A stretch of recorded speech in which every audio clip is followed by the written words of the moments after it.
ചേർത്തലയിലെ തണ്ണീർമുക്കം മാർക്കറ്റിൽ നിന്ന് നമുക്ക് കരിമീൻ കിട്ടും. കിലോ 450 രൂപ 500 രൂപ എന്ന നിരക്കിലാണ് കരിമീൻ കിട്ടുക. അതിന് വെട്ടുകാശായിട്ട് കിലോയ്ക്ക് 20 രൂപ വെച്ച് കൊടുക്കാൻ വേണം.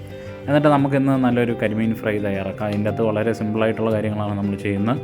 മുളക് പൊടി, ഉപ്പ്, കുരുമുളക് പൊടി, മഞ്ഞൾപ്പൊടി എന്നിവ എടുത്തിട്ട് കുറച്ച് നാരങ്ങ നീരും വെള്ളവും കൂടെ ചേർത്തിട്ട് നല്ലപോലെ കുഴച്ച് ഒരു പേസ്റ്റ് പരുവത്തിലേക്ക് നമ്മൾ ഈ മസാല റെഡിയാക്കി എടുക്കണം. എന്നിട്ട് ഈ റെഡിയാക്കി എടുത്ത മസാല നമ്മൾ എല്ലാ കരിമീനിലും നല്ലപോലെ തേച്ച് പിടിപ്പിക്കുക. അതിൻ്റെ അകത്തൊക്കെ നല്ലപോലെ മസാല ഇല്ലെന്നൊന്ന് ഉറപ്പ് വരുത്തുക.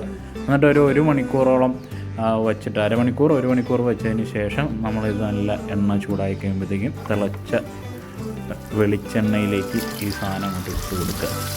രണ്ട് സൈഡും നല്ലപോലെ പൊരിച്ച് അടിപൊളിയാക്കി എടുക്കുക. എന്നിട്ട് ഇഷ്ടമുള്ള ഭക്ഷണത്തിനോടൊപ്പം കഴിക്കുക.